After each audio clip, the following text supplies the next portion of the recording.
سے بولے نہ کوئی، سکینہ سو رہی ہے، خدایا زور سے بولے نہ کوئی، سکینہ سو رہی ہے، سنائی کس نے یہ زندہ میں لوری، سکینہ سو رہی ہے،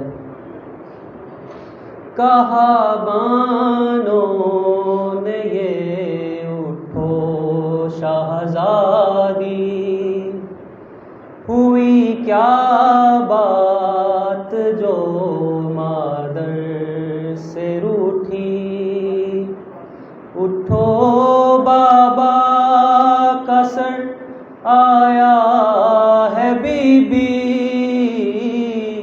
اٹھو بابا کا سر آیا ہے بی بی،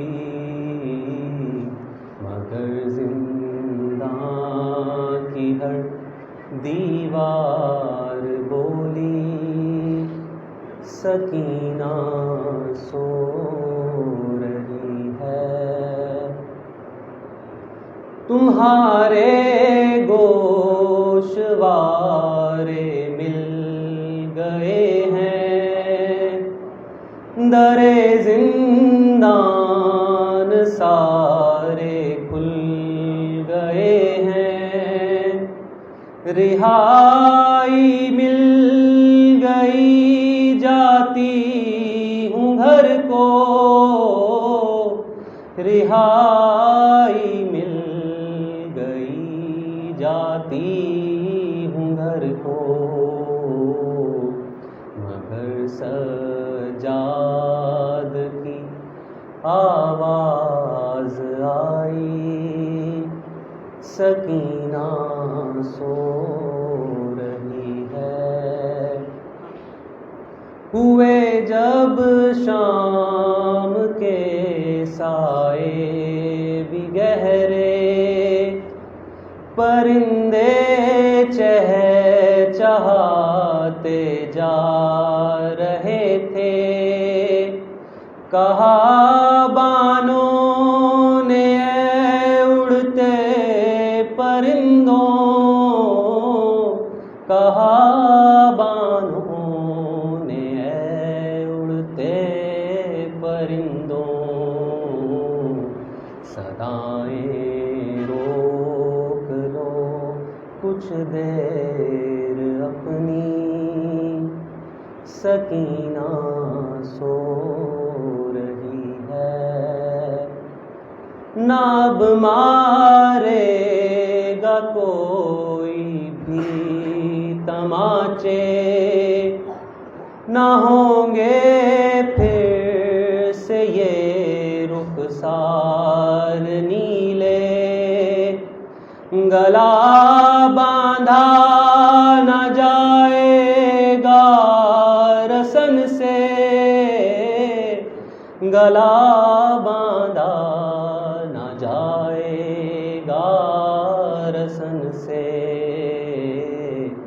جو آیا شمر تو اس سے کہوں گی، سکینہ سو رہی ہے، خدایا زور سے بولے نہ کوئی، سکینہ سو رہی ہے، سنائی کس نے یہ زندہ میں لوری، سکینہ سو رہی ہے، صلوات۔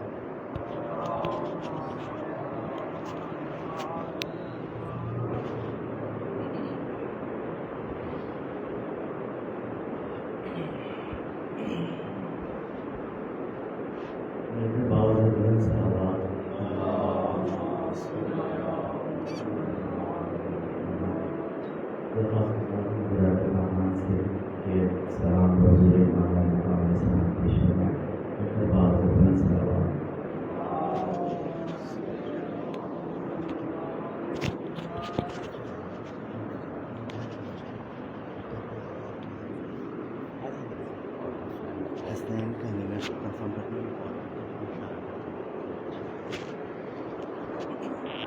بر محمد و اہل بیت محمد بلند تر صلوات.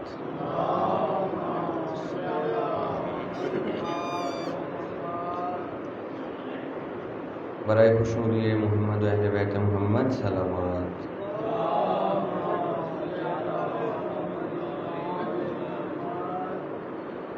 برائے ظہور تاجیل امام زمان علیہ السلام صلوات.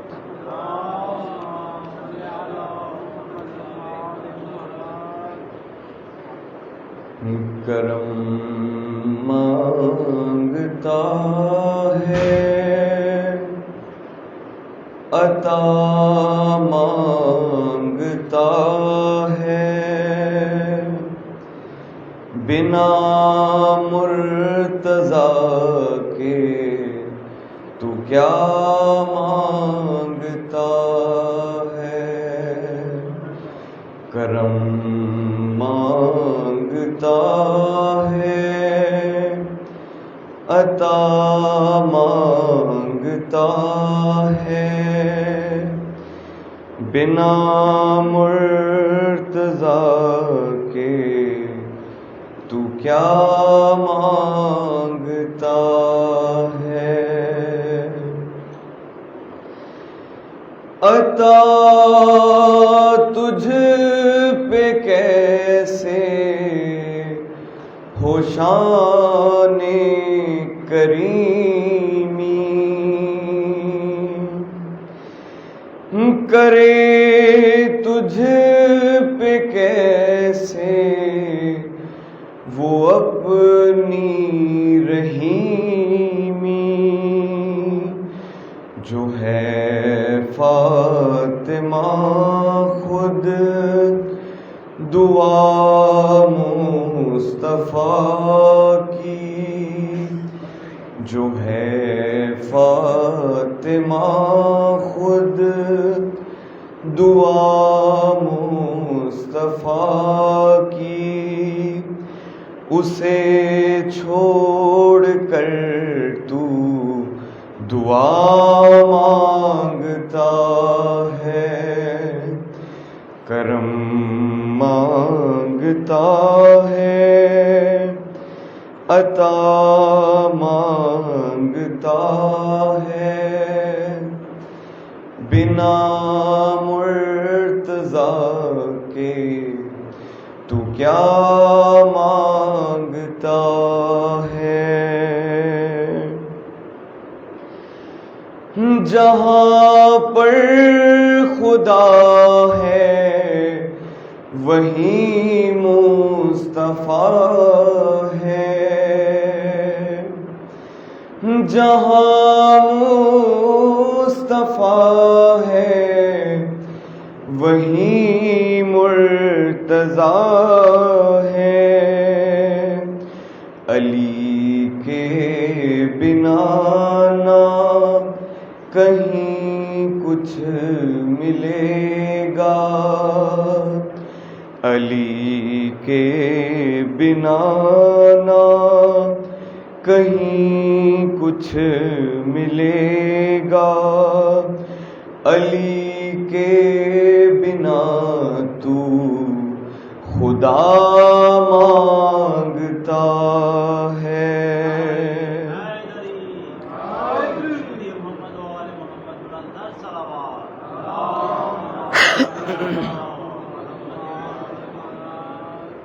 برائے خوشنودی محمد و اہل بیت محمد صلوات.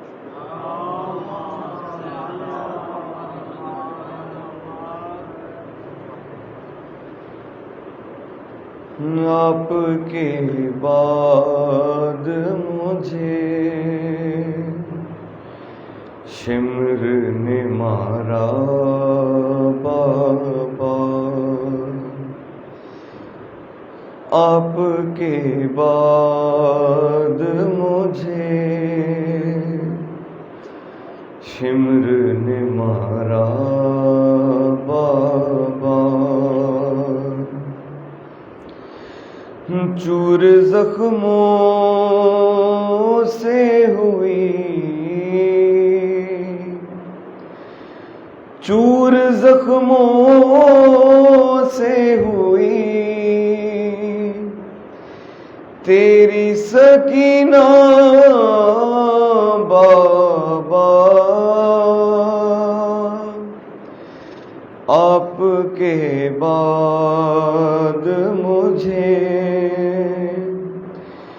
شمر نے مارا بابا،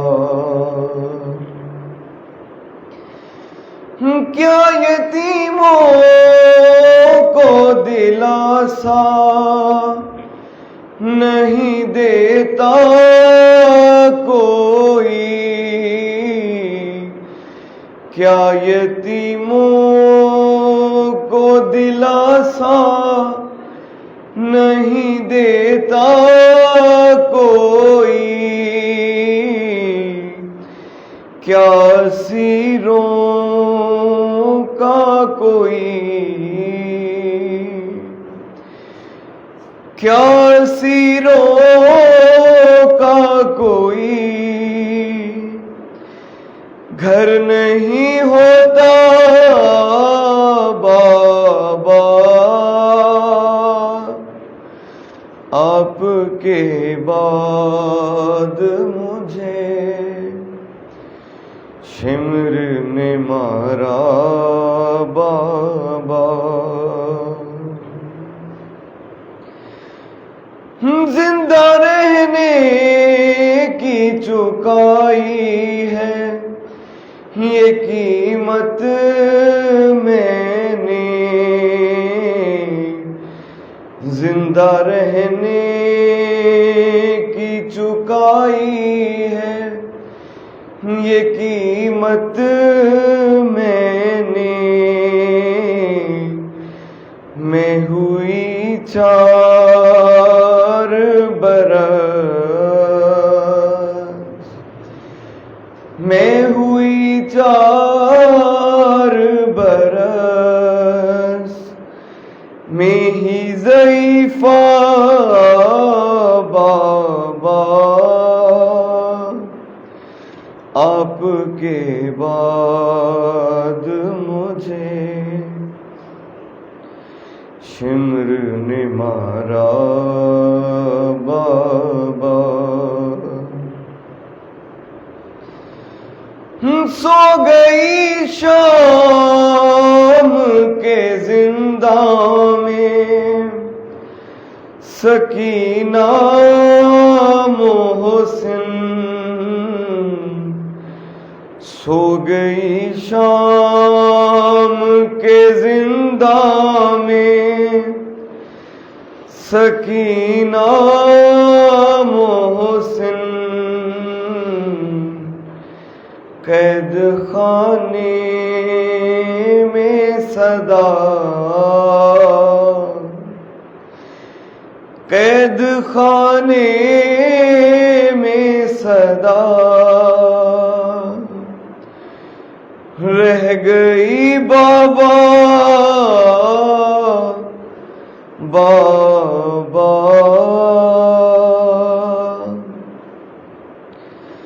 آپ کے بعد مجھے شمر نے مارا بابا، آپ کے بعد مجھے شمر نے مارا بابا، بر محمد و آل محمد صلوات۔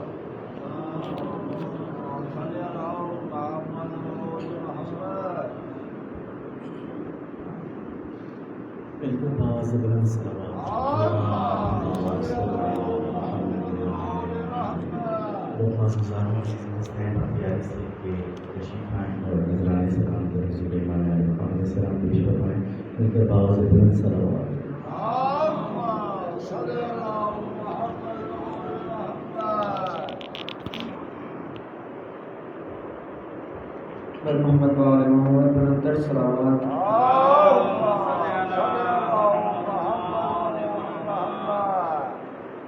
برائے خوشنودی شاد عیسی علیہ السلام بلندر صلوات۔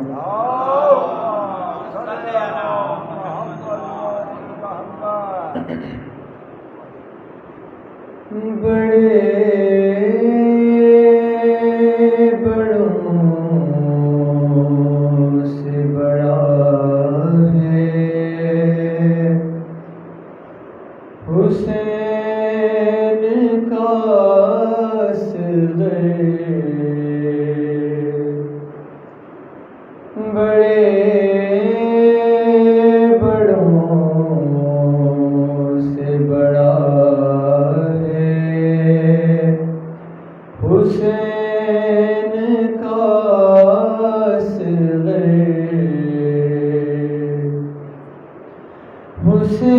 حسینیت کی بقا ہے حسین کا اصغر، بڑے بڑوں سے بڑا ہے حسین کا اصغر، غرور کرتی تھی جس حرملا پہ فوج عزیز، غرور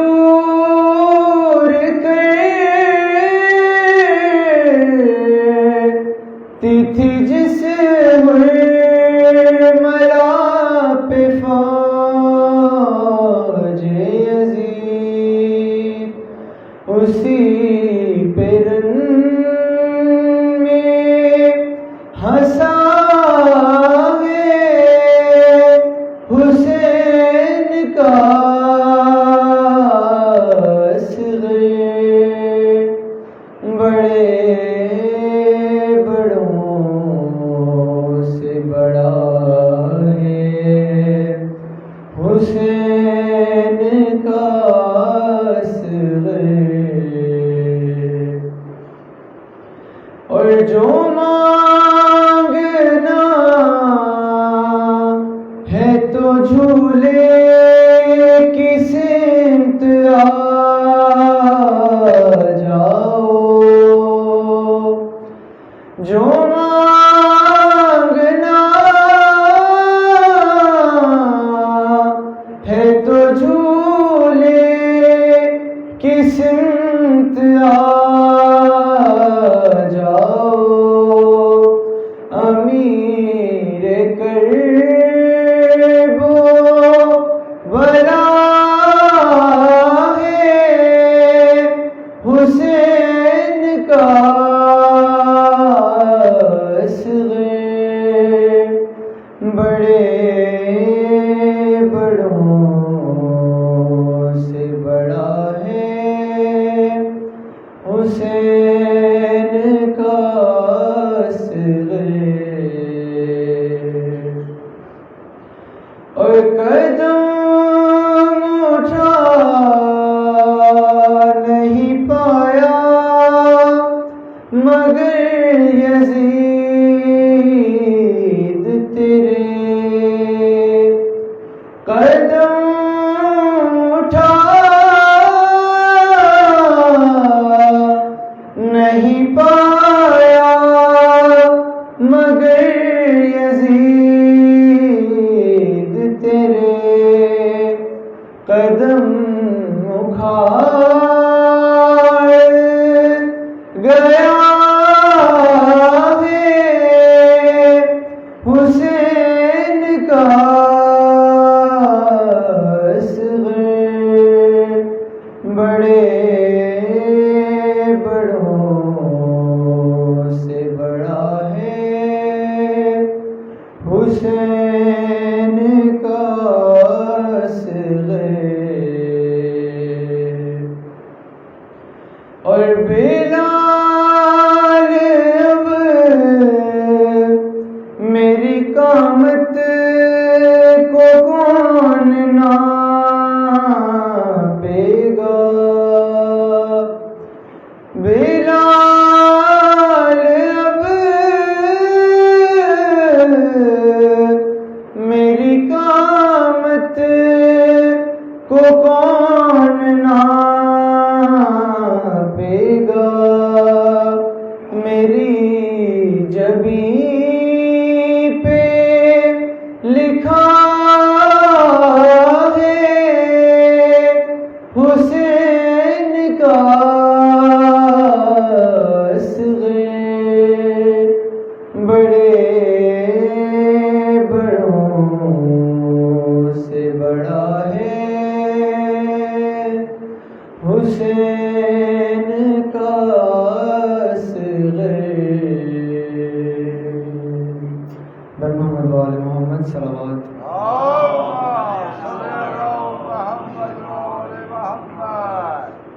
برائے خوشنودی کریم کربلا امام حسین علیہ السلام بلندتر صلوات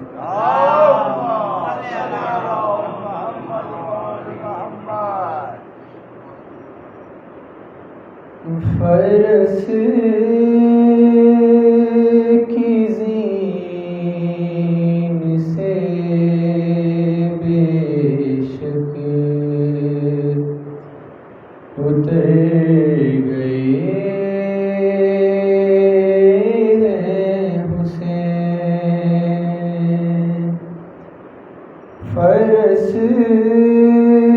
کی زین سے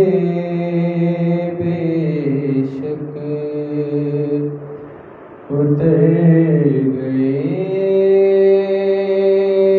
ہیں حسین زمین ڈھونڈ رہی ہے کدھر گئے ہیں حسین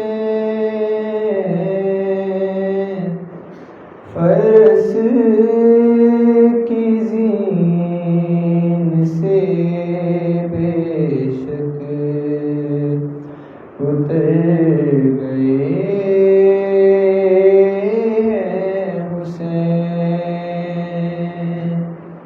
حسین کرے گا شیر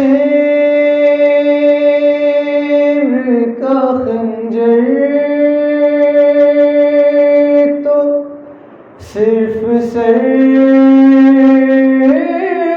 کو جدا کرے گا شیر کا خنجر تو صرف سر کو جدا وگرنہ لاش اکبر پہ مر گئے ہیں حسین فرس کی زین سے بے شک اتر گئے حسین اور سر بریدہ کٹے ہونٹ خون چہرے پر سر بریدہ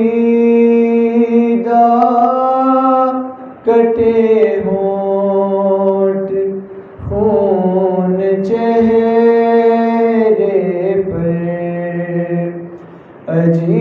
عجیب حال میں شیریں کے گھر گئے ہیں حسین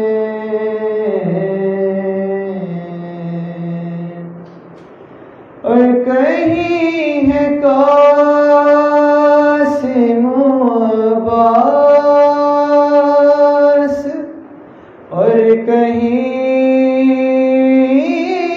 اکبر کہیں ہے قاسم و عباس اور کہیں اکبر کہاں کہاں تیرے ٹکڑے بکھر گئے ہیں حسین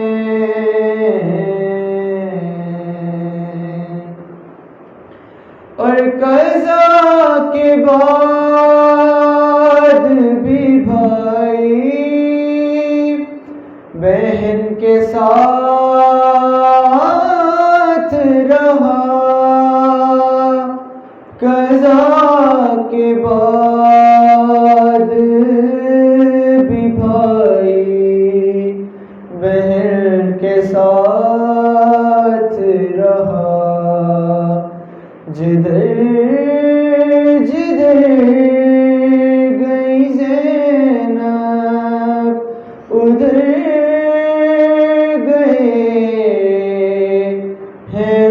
حسین، اور کسی نے مارا ہے پتھر بہن کے کیا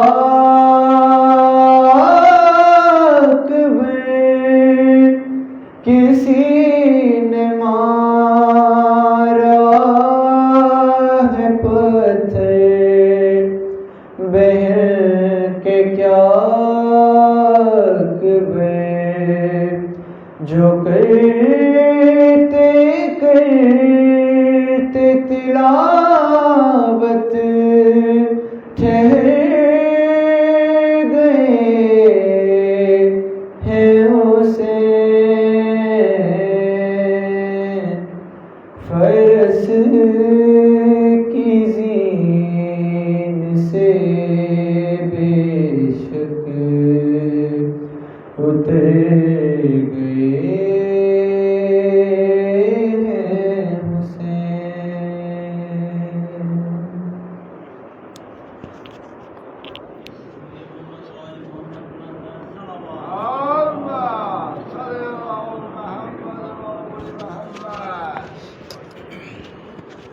بار دیگر بلندر اور صلوات۔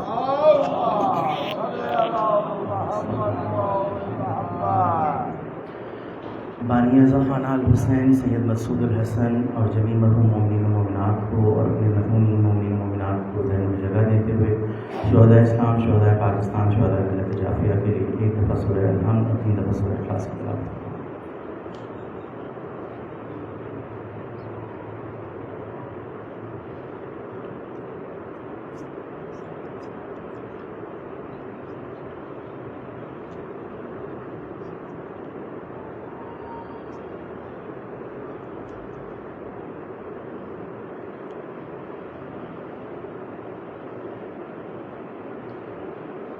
مل کر باوجہ بلند صلوات۔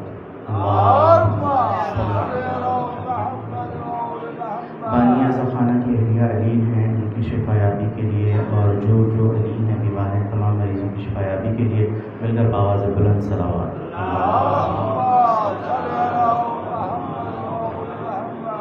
اس اعظم خانہ الحسینی ان مجالس کا سلسلہ یکم محرم الحرام سے 9 محرم الحرام تک جاری رہے گا۔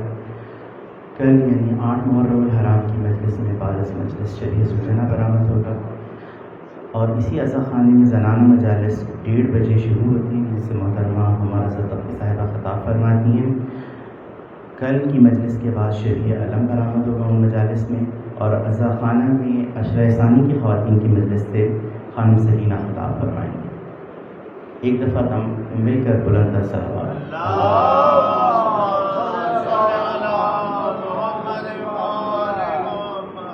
پابندی وقت کو ذرا محفوظ خاطر رکھا کیجیے، کیونکہ مولانا نے آگے بھی پڑھنا ہوتا ہے۔ ہم ٹھیک 7 بجے مجلس شروع کرنے کی کوشش کرتے ہیں، آپ کا تعاون ہمارے شامل حال رہے گا تو ہم پابندی وقت کو اسی طرح برقرار رکھ سکیں گے۔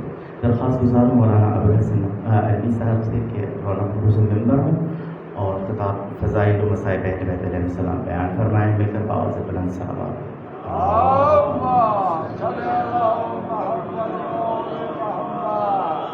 نعرہ تکبیر۔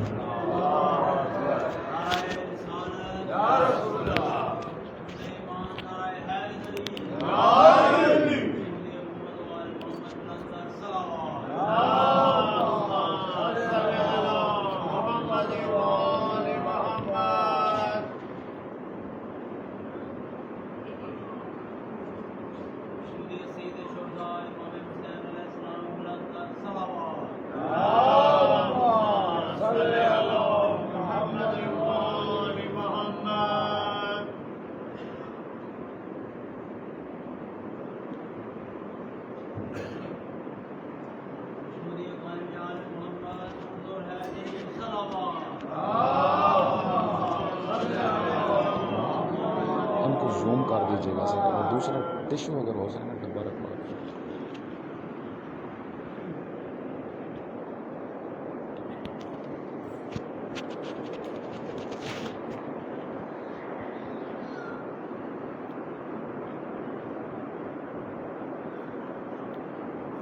أعوذ بالله من الشيطان الرجيم بسم الله الرحمن الرحيم الحمد لله على ما أنعم وله الشكر على ما أنعم وهو الأول والآخر والظاهر والباطن وهو بكل شيء عليم والصلاة والسلام على حبيبك ونجيبك وصفيك من عبادك الذي أرسلته بالهدى ودين الحق ليظهره على الدين كله ولو كره المشركون أبي القاسم محمد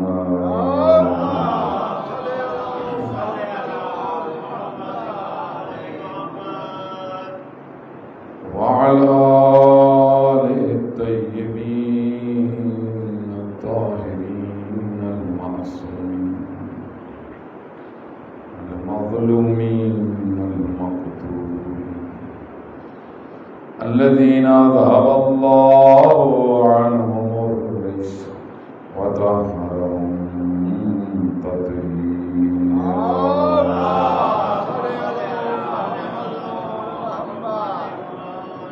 ولعنة الدائمة على أعدائهم أجمعين. قال الله تعالى في كتابه المجيد بسم الله الرحمن الرحيم إنما وليكم الله ورسوله الذين آمنوا الذين يقيمون الصلاة ويؤتون الزكاة وهم راكعون. صلوات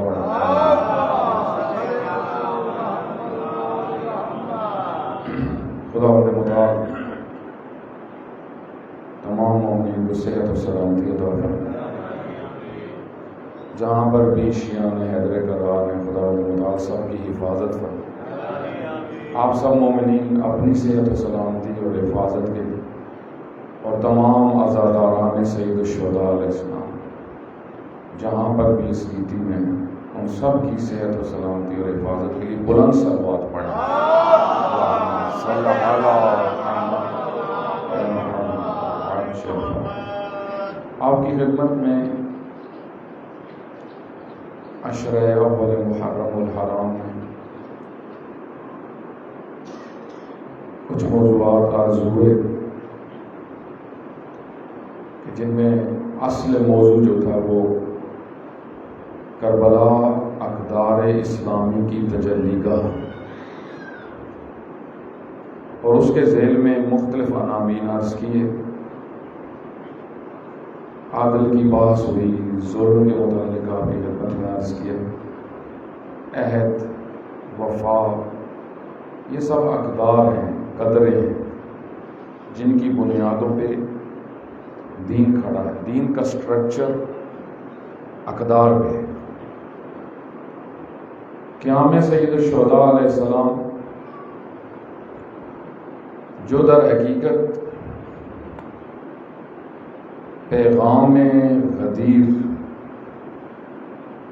اور جو غدیر کے موقع پہ پیغمبر گرامی نے نظام مسلمانوں کے سامنے پیش کیا، اس کے احیاء کے لیے تھا، اس کو زندہ کرنے کے لیے تھا، تاکہ معاشرہ سمجھے کہ خداوند متعال نے کن کو ولایت کا حق دیا ہے، کن کو امامت کا حق دیا ہے. غدیر خم در حقیقت تجلی ہے ولایت کی. بنی الاسلام علی خمس، معصوم فرماتے ہیں اسلام 5 چیزوں پر ہے، قائم ہے. بنی الاسلام علی خمس، یہ 5 چیزیں اگر چلی جائیں اسلام نہیں ہے. اور یہ کوئی 1-2 احادیث نہیں، کثرت کے ساتھ احادیث موجود ہیں، اصول کافی کے اندر اور دوسری کتب شیعہ کے اندر، علی الصلاۃ والزکاۃ والحج والصوم والولایہ،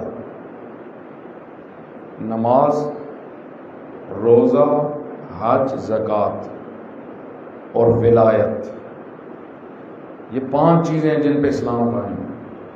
معصوم سے پوچھا گیا کہ ان میں سے افضل ترین کون سی؟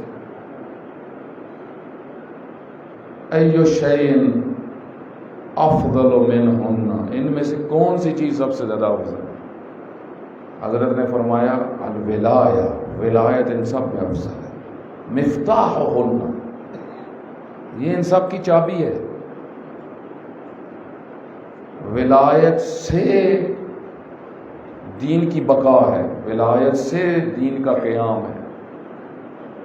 جہاں پہ خداوند متعال کے بندگان کی جو اس کے اختیار شدہ لوگ ہیں، اگر ان کی ولایت معاشرے سے چلی جائے تو معاشرے سے ہدایت کے ارکان گر جاتے ہیں، پھر لوگوں کو ہدایت نہیں مل سکتی، پھر اللہ کی راہ گم ہو جاتی ہے، جو مقصد خلقت ہے۔ اس وجہ سے اللہ نے ہمیشہ منذر رکھے ہیں، ہمیشہ ہادی رکھے ہیں، ہر زمانے میں ہادی، ہر نسل کے لیے ہادی، لکل قوم ہاد، ہم نے ہر قوم کے لیے ہادی کا بندوبست کیا۔ ممکن ہے ہر قوم کے لیے نبی نہ ہو، رسول نہ ہو، ممکن ہے،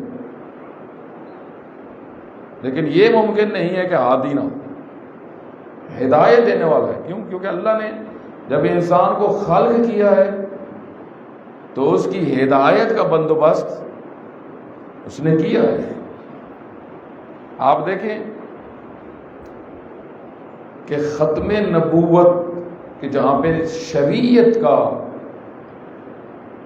ختم ہوا، یعنی تکمیل ہوئی، خاتم یہاں پہ تکمیل کے معنی، یعنی شریعت تکمیل ہوگی پیغمبر گرامی میں، اس کے بعد کوئی کلیات دین نہیں آنے۔ حلال محمد حلال الی یوم القیامہ وحرامہ حرام الی یوم القیامہ، پیغمبر کا حلال قیامت تک حلال، پیغمبر گرامی کا حلال قیامت تک حرام، جو حرام ہے وہ قیامت تک حرام۔ اس کی تبیین و تفسیر اور اس شریعت کو کھولنا جو بہت بڑا کمال ہے کہ شریعت کی حقیقتوں کو کھولنا۔ اس وجہ سے ایک شخص امام باقر علیہ السلام کے پاس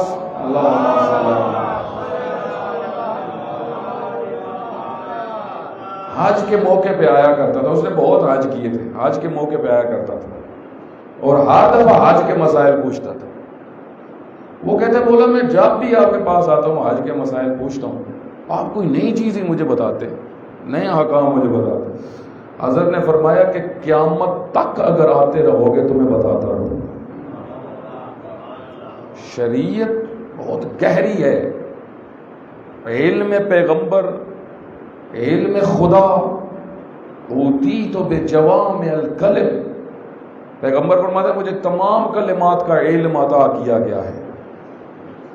پیغمبر علم خدا کی تجلی تھے، شریعت محمدیہ آخری شریعت ہے۔ میرے بھائی ختم نبوت تو ہو گیا، تکمیل نبوت تو ہو گئی، لیکن اس آئین اور دین کی حفاظت اور اس کی تشریح کے لیے جو اللہ نے سسٹم رکھا ہے وہ امامت اور ولایت ہے۔ آپ دیکھیں کہ سب سے بنیادی جو تشیع کا نقطہ نظر ہے کہ اہل بیت کو خدا نے اختیارات دیے ہیں، مرجعیت دینی، یعنی دین کے معاملات میں رجوع ان کی طرف کرنا ہے، اصل یہ ہیں۔ آج بھی جو مرجع تقلید ہیں وہ ان کا مرجع اہل بیت ہیں۔ فقیہ معصوم کی طرف رجوع کرتا ہے، اپنے پاس سے فتویٰ نہیں دے سکتے۔ ایک فتویٰ اگر فقیہ کا اس کی ذات سے ثابت ہو جائے وہ فاسق ہو جاتا ہے، دین سے نکل جاتا ہے۔ یہ تشیع کا نقطہ نظر ہے۔ اس نے یا قرآن سے استنباط کرنا ہے یا معصوم کے قول سے استنباط کرنا ہے. اس طرح دیکھیں یہ فن ہے، یہ فن ہے استخراج کرنا. جس طرح آپ دیکھیں ڈاکٹرز ہیں، میں مثال صرف دے دیتا ہوں، ڈاکٹرز جو ہوتے ہیں وہ پڑھتے ہیں، بہت ٹائم لگاتے ہیں، محنت کرتے ہیں، ٹھیک ہے. اس محنت کے بعد ان کو پھر پریکٹیکل مرحلے سے وہ گزرتے ہیں، مختلف ہاسپٹلز میں رہتے ہیں. 8-10 سال پڑھنے کے بعد پھر کافی ٹائم لگاتے ہیں، پھر ایک اسپیشلائزیشن تک پہنچتے ہیں. پھر آپ کو دیکھیں گے، تھوڑا سا چیک کریں گے، بتائیں گے، لیکن احتیاطاً رپورٹ بھی لے لیتے ہیں تاکہ مضبوط بات ہو جائے، محکم بات ہو جائے. ایک یہ ہے اس کے پاس علم ہے، اس کے پاس معرفت ہے، اس نے سب چیزوں کو درک کیا ہے. اور ایک آپ کے پیٹ میں درد ہوتی ہے، آپ کے پاس بیٹھا ہوا وہ آپ کو کہتا ہے فلاں گولی کھا لو، فلاں گولی کھا لو، فلاں، جو نہ پڑھا نہ ہاسپٹل میں اس نے ٹریننگ کی. تو میرے بھائی عقل مندی کیا ہے؟ کس کی طرف رجوع کیا جائے؟ اللہ فرما رہا ہے اہل بیت کو ہم نے چنا ہے. استفائیت کے مرحلے میں، تطہیر کے مرحلے پہ لے کے گئے ہیں. یعنی تطہیر کا مرحلہ وہ ہے جہاں پہ علم بھی خدا کی طرف سے ہے، اور جو ادائیگی ان چنو اور سامنے امت کی ضرورت. جب اہل بیت کی مرجعیت کو امت نے چھوڑا، علمی رجوع ختم ہوا، سیاسی رجوع ختم ہوا. سیاسی رجوع بھی امت سے ختم ہو گیا، اہل بیت سے امت نے ختم کر دی. پیغمبر گرامی نے جہاں پہ امامت، یہ میرے بات تمہارے امام الحسن والحسین امامان، یہ امام ہیں، یہ تمہارے لیڈر ہیں، یہ سید ہے. سید لیڈر کو کہتے ہیں اصل میں، جو بڑا ہو، بزرگ ہو. اب یہ تو نہیں کہ ایک سید ہو، ایک عظیم ہو، کمالات کا مجموعہ ہو، ٹھیک ہے، اور رہبریت ہو اس کے اندر، امام اس کو پیغمبر نے بنایا ہو، اور ان کے ہوتے ہوئے مسلمان ادھر ادھر جا رہے ہوں. تو میرے بھائی کجروی اسی کو کہتے ہیں. دین سے انحراف، بنیادی ترین انحراف جو ہوا وہ سیاسی انحراف ہوا. سیاست دو معنی میں دقت کرے گی. سیاست دو معنی میں ہے، ایک سیاست شیطانی ہے، ایک سیاست رحمانی ہے. زیارت جامع کبیرہ میں امام ہادی علیہ السلام فرماتے ہیں وساست العباد، آپ بندوں کے سیاست مدار ہو. اہل بیت سیاست آپ نے دینی ہے، تدبیر معاشرے کی آپ نے کرنی. کیوں؟ کیونکہ اللہ نے آپ کو چنا ہے، اعلم الناس. لیکن امیر المومنین کے اندر یہ خصوصیات تھی، اقضاکم علی، تم میں سب سے بڑا قاضی علی ہے. قضاوت حکومت کا منصب ہے. ہم نے جو قضاوت کو بعض کا سمجھا ہوا یہ قرآن کریم میں آیا، یہ قضاوت دو بندوں کی لڑائی ہوگی فیصلہ کروانا نا. یہ ایک چھوٹا مرحلہ ہے قضاوت کا. اصل عادل کا نفاذ اور اس کا تعلق حکومتی سٹرکچر سے ہے، عدالتیں. اسی وجہ سے آپ دیکھیں قوہ مقننہ جو ہم کہتے ہیں، قانون کی قوہ، اس سے قوہ مجریہ یعنی وہ پاور جس سے نفاذ ہوتا ہے معاشرے کے اندر قانون. یہ ساری حکومت کے سٹرکچر ہیں، اس کی شکلیں ہیں، اس کی صورتیں ہیں.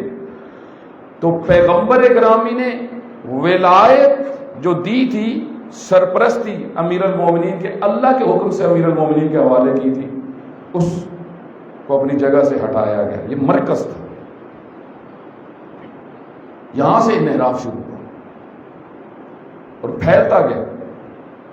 مسلمان ہر بد کردار کی طرف رجوع کرتے تھے اپنے امور میں، لیکن صرف ان کو چھوڑا ہوا تھا جن کو اللہ نے چھوڑا تھا، صرف ان کو چھوڑا. اگر آپ مدینہ کے اندر دیکھیں سید الشہداء کے ہوتے ہوئے کون تھے جن کے ہاتھ میں سب کچھ تھا؟ سید الشہداء کے ہوتے ہوئے آپ تعجب کریں گے تاریخ پڑھ کے. وہ لوگ جن کی کوئی حیثیت نہیں تھی سوسائٹی کے اندر، صرف جھوٹ، فریب، دھوکے، بے وقوف بنا. لوگوں کے دل انہوں نے پر کر دیے تھے بغض اہل بیت سے. میرے بھائی بغض اہل بیت سے اگر پر نہ ہوتے اور لوگوں کو اگر برائیوں میں غرق نہ کیا جاتا تو یہ کیسے ممکن تھا کہ سید الشہداء علیہ السلام جیسی شخصیت بلا رہی ہو اور آنے والا کوئی نہ ہو؟ یہ کیسے ممکن ہو سکتا ہے کہ سید الشہداء جیسی پاکیزہ شخصیت مبلغ میں تو کمی نہیں ہے. ایسا نہیں ہے کہ سید الشہداء نے نہیں بلایا، بہت بلایا. ادعوکم الی کتاب اللہ، میں تمہیں بلاتا ہوں. مدینہ والوں کو خطبے دیے، مدینہ والوں کو سمجھایا کہ رسول اللہ کی راہ کو نہ چھوڑو. کتنے مقامات پہ فرمایا قال رسول اللہ ان الخلافہ محرمۃ علی فلاں فلاں فلاں. بنو امیہ پہ جو یزید کی پیچھے لڑی تھی، پیغمبر نے نام لے کے بیان کیا تھا ان پہ خلافت میں بیٹھنا حرام ہے. پیغمبر گرامی امیر المومنین نے بھی یہ بیان کیا. امام حسین علیہ السلام نے اس جملے کو متعدد دفعہ مسلمانوں کے سامنے تکرار کیا اور کہا کہ اے مدینہ والوں تم بھول گئے، بھولو مت، بھولو مت یہ چیزیں. اگر یہ بھول جاؤ گے دین کے ارکان گر جائیں گے. تو آپ دیکھیں معاشرہ اصل میں جو ہے وہ مریض ہو گیا. مریض معاشرے کو مریض لوگ اچھے لگتے ہیں، پاکیزہ معاشرے کو پاکیزہ لوگ اچھے لگتے ہیں، اور معاشرے کو وفادار وفا کرنے والے معاشرے کو وفا کرنے والے پسند ہوتے ہیں. اسی طریقے سے عادل معاشرے کو یہ کیوں کہا جاتا ہے؟ ایک جملہ آپ نے مشہور سنا ہوگا، وہ جیسی رعیت ویسے حکمران، جیسے حکمران ویسی رعیت. اوپر سے نیچے، نیچے سے اوپر، جیسے اوپر ویسے نیچے. اگر اوپر یزید ہے تو پھر یقین کر لیں نیچے اس جیسے ہی ہیں. اس وجہ سے سید الشہداء نے فرمایا جب نکلنے لگے، فرمایا انما میں فقط اور فقط نکل رہا ہوں کس لیے؟ لطلب الاصلاح امت جدی، امت رسول کی اصلاح کے لیے. یہ نہیں فرمایا میں یزید کی اصلاح کے لیے نکل رہا ہوں، بلکہ فرمایا کہ امت کی اصلاح کے لیے نکل رہا ہوں. اس کی وجہ یہ ہے کہ یزید جیسوں کو قبول صالحین نہیں کرتے، بگڑی ہوئی امتیں قبول کرتی ہیں. اصل امت کا بگاڑ تھا. امت اقدار سے جا چکی تھی، امت پست بد اخلاقیوں کا شکار تھی، برے کو برا نہیں سمجھتی تھی، جھوٹ کو جھوٹ نہیں. صلوات پڑھے محمد.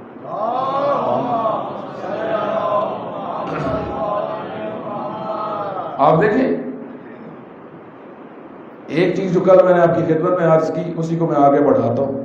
سید الشہداء علیہ السلام نے اپنی شہادت سے پہلے ایک جملہ ارشاد فرمایا، دقت کریے گا، حریت کے موضوع. فرمایا کونوا احرارا فی دنیا. قیامت کو نہیں مانتے، دقت کریں سید الشہداء کیا فرمایا، بہت بڑی بات، بہت بڑی. فرمایا قیامت کو نہ مانو نہ مانو، یہ تمہارا اختیار ہے. دین کو قبول کرو نہ کرو یہ تمہارا اختیار ہے، لیکن میں تمہیں کہتا ہوں کونو احرارا فی دنیا، حر بنو دنیا میں. حریت کا تعلق دین سے نہیں ہے، حریت کا تعلق آپ کی فطرت سے ہے، فطرت سے. یعنی ہو سکتا ہے کسی کا کوئی مسلک نہ ہو لیکن حر ہو، آزاد مرد ہو. آزاد مردوں میں ایک صلوات پڑھیں محمد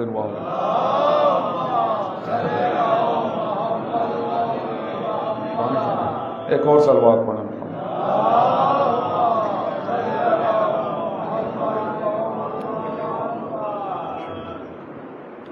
حریت کا تعلق آزاد مرد ہونا. امیر المومنین کا کل آپ کی خدمت میں فرمان عرض کیا، وَلَا تَكُنْ عَبْدَ غَيْرِكَ، کسی غیر کے بندے نہ بنو. جعلک اللہ حرا، اللہ نے تمہیں حر بنایا ہے، آزاد مرد بنایا ہے. آزاد بنو، نہ خواہشات کے غلام نہ باہر سے کسی کے غلام. غلام اگر بننا بھی ہے، ایک صلوات پڑھ محمد.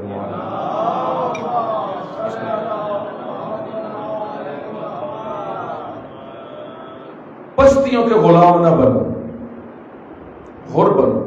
آپ دیکھیں مدینہ والے، مکہ والے، کون سی چیز تھی جو ان کے لیے رکاوٹ بن گئی تھی؟ سید الشہداء علیہ السلام کے اندر حریت تھی، امام الاحرار تھے جو امام کے ساتھ تھے، ان کے اندر حریت تھی، کسی دباؤ میں نہیں تھے کیونکہ اندر سے آزاد تھے، کوئی دباؤ ان کو نہیں روک سکتا. کسی کو پراپرٹی نے روکا ہوا تھا، حضرت نے بعض سے کہا کہ میرے ساتھ آؤ. بہت سارے واقعات ہیں، اگر آپ کربلا کو ایک دفعہ پڑھیں آپ دیکھیں تو بہت سارے واقعات ہیں جو سید الشہداء کے ساتھ گئے. ایک شخص ہے حر جوفی، آپ نے مختار نامے میں دیکھا ہو، عبید اللہ ابن حر جوفی، بڑا اس کا ایک کردار ہے. کوفہ کا رہنے والا تھا اور بعد میں مختلف حکومتوں کے ساتھ رہا، مصعب کے ساتھ بھی مل گیا تھا اور بعد میں زبیریوں کے ساتھ بھی رہا. یہ سید الشہداء علیہ السلام کو رستے میں ملا، حضرت نے اس کو پیغام بھیجا، ایک قاصد بھیجا. وہ گیا، اس نے کچھ باتیں کی، خود سید الشہداء علیہ السلام گئے، پھر خود سید الشہداء اپنے ساتھ اپنے اصحاب کو لے کے اس کے ساتھ گفتگو ہوئی. حضرت نے فرمایا میرا ساتھ دو، دقت کرے. پیغمبر نے فرمایا تھا جب حسین ابن علی نکلے مدینہ سے اور عراق کا رخ کریں، اے میرے اصحاب اگر تم زندہ ہو، من ادرکہ فلینصروا، جو میرے حسین کو اس حالت میں دیکھے اس کی مدد کرے. بعض علماء نے، اہل سنت نے جہاں پہ اصحاب کی زندگی لکھی ہے، الاصحابہ وغیرہ جو کتاب ہے، وہ کہتے ہیں کہ ایک صحابی کا انہوں نے تذکرہ کیا کہ جو باقاعدہ پیغمبر کی یہ حدیث سن کے کربلا کے قریب انہوں نے رہنا شروع کر دیا تھا، صرف اس لیے کہ پیغمبر گرامی نے حکم دیا ہوا. تو عبید اللہ بن حر جوفی کو حضرت نے جب بہت ساری باتیں اس سے کی تو اس نے آخر میں کیا کہا؟ اس نے کہا میں کوفہ سے نکل کے آیا ہوں، میں نے جو کنڈیشن دیکھی ہے مجھے یقین ہو گیا ہے کہ یہ آپ کے خلاف ماحول بنا چکے ہیں، ماحول بن چکے آپ کے خلاف. تو میں وہ منظر دیکھ رہا ہوں جو نقصان ہونے والا ہے. تو حضرت نے فرمایا پھر ہمارا ساتھ دو. اس نے کہا حسین میں سیدھی سی بات آپ سے کر دیتا ہوں، میں مرنا نہیں چاہتا، میں مرنا نہیں چاہتا، ابھی میں نے جینا. اب دیکھیں یہ بھی ایک سوچ، یعنی اس شخص سب کچھ پتا ہے حقیقت کیا ہے، سب کچھ پتا ہے ان کا مقام کیا ہے، میں جینا چاہتا ہوں. ایک شخص کربلا کے اندر سید الشہداء علیہ السلام کی اس نے گستاخی کی، حضرت نے اس کو بد دعا دی. تھوڑی دیر بعد کچھ ایسا حادثہ ہوا کہ وہ اپنے گھوڑے سے گرا اور پھر جلا.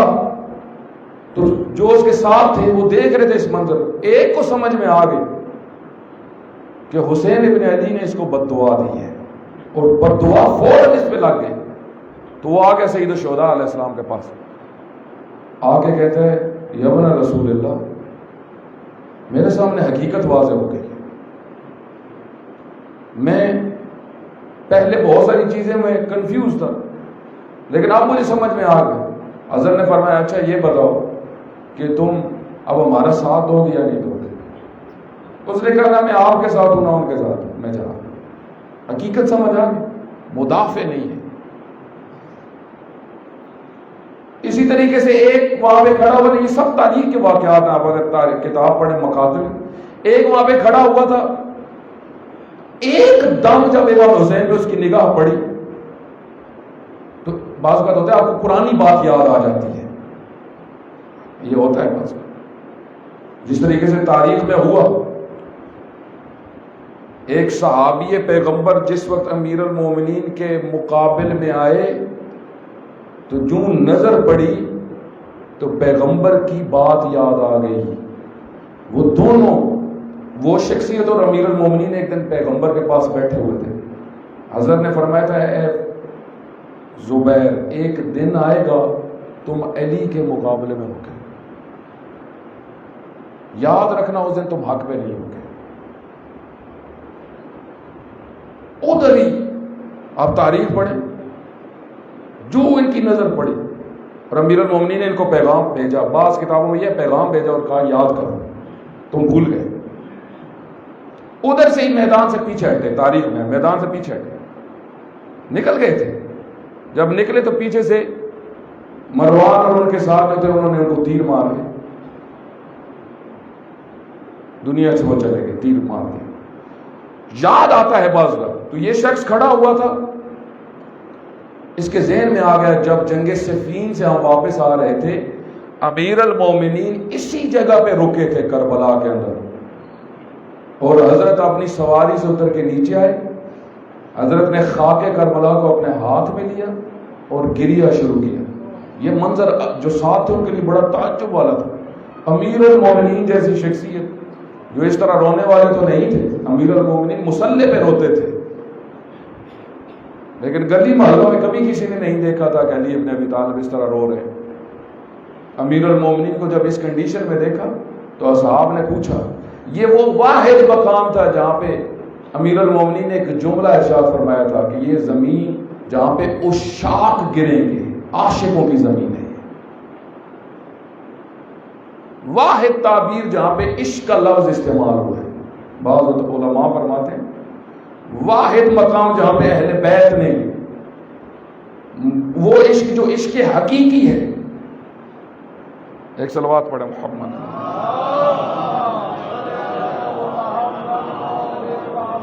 عاشقوں کی جگہ کربلا اصلا میدان عشق ہے. وہاں پہ جو زیادہ اس مرحلے سے, جو سوچ کے مرحلے سے نہ گزرے ہوں, سوچ عقل کا مرحلہ ہوتا ہے, عقل کے مرحلے کے بعد آگے عشق کا مرحلہ ہوتا ہے. عقل کے مرحلے میں انسان اپنے فائدے نقصان سوچتا ہے کہ یہ ہوا تو یہ نقصان ہو جائے گا, یہ ہوا تو بچے یتیم ہو جائیں گے, ایسا ہوا تو یہ پھر نہیں اقدام کرتا. عاشق جو ہوتا ہے, جو وصل ہو چکا ہوتا ہے اس حقیقت کے ساتھ, پھر وہ اور کسی چیز کو نہیں دیکھ رہا ہوتا. اس کو عشق حقیقی کہتے ہیں کہ جہاں پہ خدا کی ذات محور ہے. تو آپ اس شخص نے جب دیکھا اس کو یاد آ گیا کہ میں بھی صفین کے سے واپسی پہ آ رہا تھا, تو سید الشہداء کے پاس آ گیا. یہ سب عبرتیں ہیں. آ گیا کہتا ہے ابن رسول اللہ, مجھے وہ دن یاد آ گیا جب آپ کے بابا کے ساتھ ہم یہاں پہ تھے. تو حضرت نے فرمایا پھر تمہارا کیا خیال ہے؟ کہا میں جینا چاہتا ہوں. اب دیکھیں, یعنی بعض لوگ اسیر مختلف چیزوں کے ہوتے ہیں. حقیقت پتہ ہے, حقائق کا علم ہے, یہ پیغمبر کے بیٹے ہیں, یہ نواز رسول ہیں, یا امیر المومنین کے بیٹے ہیں.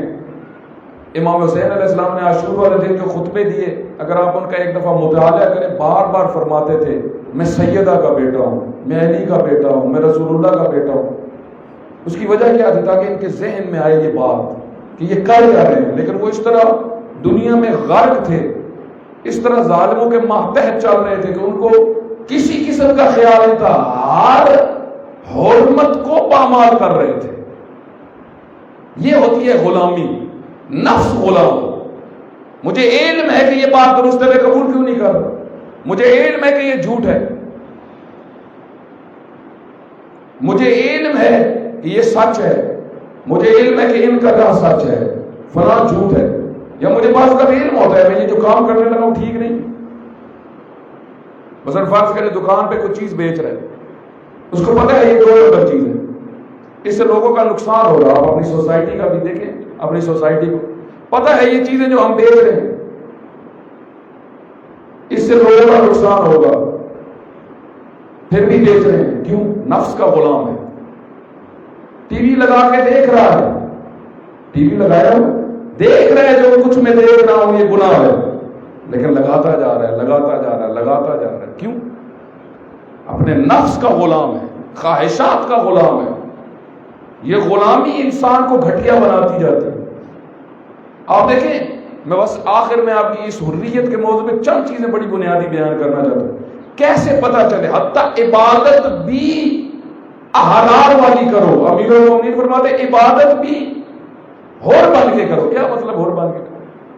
آپ دیکھیں امیر المومنین نے دنیا کو بتایا ایک قوم، ان قوم عبد اللہ رغبا، ایک قوم وہ ہے جو اللہ کی بندگی کرتی ہے جنت کے لیے. کچھ کرو کچھ لو، انویسٹمنٹ کرتے ہیں کچھ لینے کے لیے. یہ مفاد رکھتا ہے. اگرچہ ٹھیک ہے اسلامی تعلیمات میں جنت اور ان چیزوں کی بات کی گئی ہے، یہ عبادت غلط نہیں ہے، لیکن آئیڈیل بھی نہیں ہے. آپ اگر کوئی حور قصور ان کا تصور کر کے عبادت کر رہا ہو، جنت کی نعمتوں کو سوچ کے کر رہا ہو عبادت، تو یہ بھی وہ غلط عبادت نہیں ہے، یہ بھی ٹھیک ہے، لیکن آئیڈیل یہ نہیں ہے. امیر المومنین اپنے پیروکار کے لیے ایسی عبادت پسند نہیں کرتے. پھر فرماتے ہیں دوسری عبادت کرنے والی وہ قوم ہے جو عبادت اس لیے کرتی ہے ان کو ڈر ہوتا ہے اگر نہیں کریں گے کہیں جہنم میں نہ چلے. جس طریقے سے آپ دیکھیں بعض بچے بڑے بھی ہو جاتے ہیں، ابو ایک دفعہ گھور کے دیکھتے ہیں تو نماز پڑھتے، نہیں تو نماز نہیں پڑھتے، اچھے کام نہیں کرتے. مجلس میں بھی ایک دفعہ ابو گھوریں گے تو انہوں نے مجلس میں جانا. تو یہ کیا اختیار کے ساتھ یہ کام نہیں کر رہا. بہت سارے لوگ عبادت بھی غلامی والی کرتے ہیں. جس طرح غلام وہ ڈر سے کام کرتا ہے، غلام اختیار سے کام نہیں کرتا. غلام کو پتا ہے میں کروں گا تو بچتا ہوں، نہیں تو مجھے نکال دے. ہم میں سے کتنے ہیں جو اداروں میں کمپنیوں میں مثلا جاتے ہیں فکس ٹائم پہ، کل بھی میں نے بیان کیا کیوں لیٹ نہیں ہم ہوتے، ہمیں پتہ ہے نکال دیا جائے گا. ہم بہت سارے کام کرتے ہیں ڈر سے، رغبت سے نہیں، ڈرتے ہیں. بہت سارے گناہ اس وجہ سے چھوڑتے ہیں ہمیں جہنم کا ڈر ہے. بہت سارے، البتہ بہت سارے تو ایسے ہیں جن کو کسی چیز کا بھی ڈر نہیں، لیکن بہت سارے، اکثریت ایسی ہے. امیر المومنین فرماتے ہیں تیسری قوم وہ ہے جو اللہ کی عبادت اس لیے کرتی ہے کہ وہ حق کے عبادت رکھتا ہے. یہ احرار کی عبادت ہے، یہ عبادت احرار ہے، یہ کسی لالچ میں نہیں. یعنی امیر المومنین کے نزدیک نماز اس کنڈیشن میں بھی پڑھنا ضروری ہے اگر قیامت نہ بھی ہو، آخرت نہ بھی ہو. میرے بھائی میں آپ کو مثال دیتا ہوں. عام روٹین میں زندگی جب ہم وقت گزارتے ہیں، ہم کھانا کھاتے ہیں، ٹھیک ہے، ہماری کوشش ہوتی ہے اچھا کھانا کھائیں، روٹین کی چیز ہے. کیوں؟ میں کمزور ہو جاؤں. گرمیوں کے موسم میں ڈیلی دل کرتا ہے میں نہاؤں کہ میرے بدن سے اسمیل نہ آئے، پیسٹ کرتا ہوں، یہ کام روٹین میں کرتا ہوں. کیوں؟ تاکہ میرا ظاہر آراستہ رہے، میرے زندگی کے معاملات چلتے رہیں. میرے بھائی نماز کو بھی آپ اسی سینس سے لیں، نماز در حقیقت آپ کی روح کو پاک کرنے کے لیے. 20 منٹ ہے 5 ٹائم کی نماز، 20 منٹ 25 منٹ. جو 25 منٹ پروردگار کو نہ دے سکتا ہے وہ کل کیا توقعات رکھتا ہے؟ جس نے سب کچھ دیا، جس نے خلق کیا، جس نے رزق دیا، جس نے مال دیا، جس نے اولاد دی، جس نے ہر نعمت دی. امیر المومنین فرماتے ہیں عبادت کرو بھی تو احرار والی، کوئی لالچ نہ ہو تمہارے اندر. تو میرے بھائی ایک چیز یہ ہے، حریت کی یہ علامت ہے. اسی سے تو پھر جب عبادتیں حر بن کے کی جاتی ہیں تو پھر پوری زندگی ہی حریت پہ ہوتی ہے، پھر انسان ہر غلامی سے نکل جاتا ہے. چند چیزیں جو روایات میں بیان ہوئے، نشانیاں کیا ہیں حر کی، حر کی نشانیاں کیا، کون حر ہوتا ہے؟ پہلی چیز جو حریت کی نشانی بیان کی گئی، ان الحریہ مبرعہ من القلۃ والمکر. حر شخص دھوکہ دینے والا نہیں ہوتا، فراڈی نہیں ہوتا. دھوکہ نہیں دیتا, مکار نہیں ہوتا.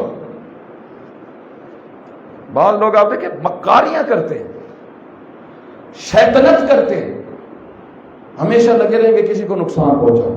مکاری. وَمَكَرُوا مَكْرَ اللَّهِ وَاللَّهُ خَيْرُ الْمَاكِرِينَ. کچھ ہیں جو ہر وقت دین کو نقصان پہنچانے کی کوشش کرتے تھے. اللہ فرماتا ہے یا رسول اللہ ان کو اپنے کام کرنے دو, میں اپنے کام کروں گا. واللہ خیر الماکرین, سب سے بڑی تدبیر کرنے والا بڑا ہے. مکاریت حریت کے ساتھ سازگار نہیں ہے. جس کا نفس میں حریت ہے وہ لوگوں کو دھوکہ نہیں دے گا, لوگوں کو بے وقوف نہیں بنائے گا, لوگوں کو پریشان نہیں کرے گا. ایک یہ حریت کی علامت ہے. دوسری دقت کرے گا, دوسری میرے پاس وقت کم ہے, میں نتیجے. دوسری ترک الحقوق من المذلہ. جو حقوق کھاتا ہے وہ حر نہیں ہوتا. جو حقوق کھاتا ہے, حق کھا جاتا ہے ہر کسی کا, جو بس میں چلے. والدین کے حقوق کھا جائے گا, زوجہ کے حقوق کھا جائے گا, بچوں کے حقوق کھا جائے گا. بچوں کے حقوق ہیں. امیر المومنین فرماتے ہیں تمہاری گردن پہ حق ہے, اپنے بیٹے کو آداب سکھاؤ, اسلامی آداب سکھاؤ. اس کو سکھاؤ بڑے سے کیسے بات کرنی ہے, چھوٹے سے بات کیسے کرنی, دادا سے کیسا رویہ رکھنا ہے, دادی سے کیسا رویہ رکھنا ہے, اپنے سے بڑے سے کیسا, اپنے سے چھوٹے سے کیسا, دسترخوان پہ کیسے بیٹھنا ہے, مجلس میں کیسے آنا ہے, مسجد میں کیسے جانا ہے, استاد کے سامنے کیسے بات کرنی ہے. یہ ساری کی ساری چیزیں امیر المومنین فرماتے ہیں باپ کا فریضہ ہے. صرف پیدا کرنا نہیں کمال, تربیت کمال ہے. آج کل لوگوں نے چھوڑ دی ہے ساری. تو پہلی چیز جو حقوق کھاتا ہے ترک کرتا ہے.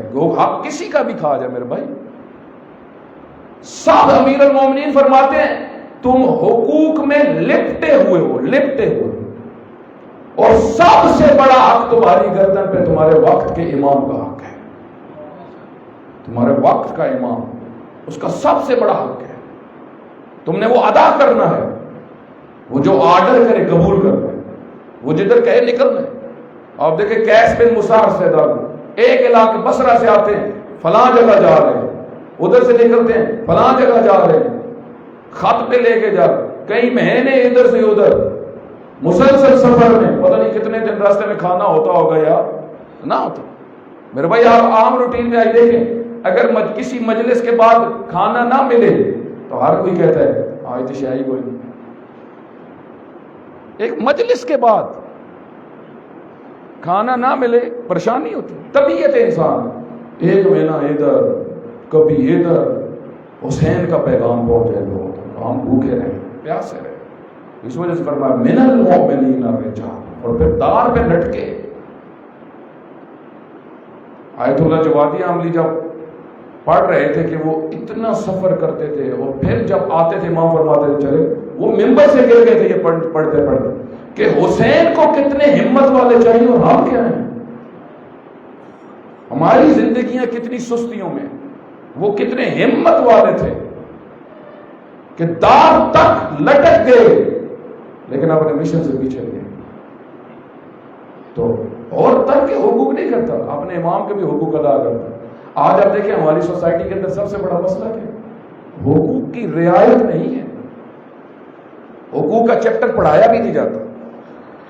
ہر چیز امام زین العابدین علیہ السلام کا ایک رسالہ ہے, رسالہ حقوق ایک صلوات پڑھیں محمد